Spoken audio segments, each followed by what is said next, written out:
નમસ્કાર, હું છું પ્રિયા અને તમે જોઈ રહ્યા છો જનતા કી જાણકારી ન્યૂઝ। નજર કરીએ આજના સમાચાર ઉપર। ઓખા અને બેટ દ્વારકાને સમુદ્ર રસ્તાને જોડતા વડાપ્રધાન નરેન્દ્ર મોદીના ડ્રીમ પ્રોજેક્ટ સુદર્શન સેતુ અંગે સોશિયલ મીડિયામાં વાયરલ થયેલ વિડીયો અંગે પ્રશાસને કરી સ્પષ્ટતા। દ્વારકા જિલ્લાના ધાર્મિક સ્થળ બેટ દ્વારકા ઓખાને જોડતા સુદર્શન સેતુ બ્રિજ ડેમેજ થયેલ હોય તેવો વિડીયો સોશિયલ મીડિયામાં વાયરલ થતા આપણી ટીમ પહોંચી હતી સ્થળ પર રિયાલિટી ચેક કરવા સુદર્શન સેતુ પર। જ્યાં સ્થળ પરના અધિકારી સિવિલ મેનેજર વિકાસ ઢાંડાએ જણાવ્યું હતું કે આ સુદર્શન સેતુ બ્રિજ સંપૂર્ણ રીતે સુરક્ષિત છે અને તેના પર અવરજવર કરવામાં કોઈપણ જાતનો ખતરો રહેલો નથી।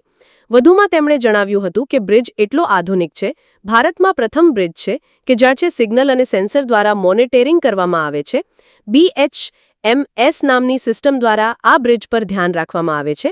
એટલું જ નહીં, આ બ્રિજ પર હર રોજ સુપર તેમજ ઇન્સ્પેક્શન કરવામાં આવે છે, સાથે જ ને હર રોજ સાફ સફાઈ પણ કરવામાં આવે છે। સમગ્ર બ્રિજ પર CCTV દ્વારા પણ બાજ નજર રાખવામાં આવે છે।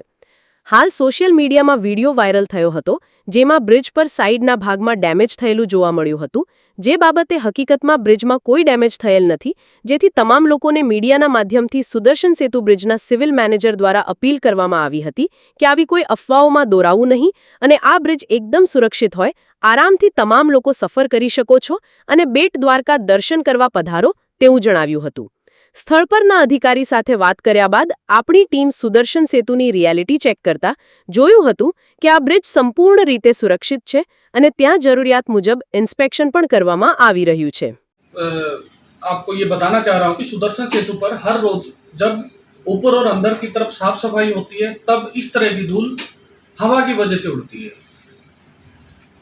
ब्रिज बिल्कुल सुरक्षित है, ट्रैफिक के लिए बिल्कुल सेफ है और ब्रिज का जो है डेली विजुअल इंस्पेक्शन होता रहता है। ब्रिज में कई तरह के सेंसर लगे हुए हैं, ऊपर भी अंदर की तरफ भी, जो कि ब्रिज की मूवमेंट्स, उसकी लोडिंग, स्ट्रेसेस और उसके टेम्परेचर के बारे में डिटेल्स जो हैं वो जनरेट करते हैं, जिसका एनालिसिस ब्रिज एक्सपर्ट्स के द्वारा रूटीन में किया जाता है। तो मैं आपसे ये रिक्वेस्ट करना चाहूँगा कि इस तरह की जो रील्स हैं या अफवाहें हैं इनकी तरफ ध्यान न दें। Thank you.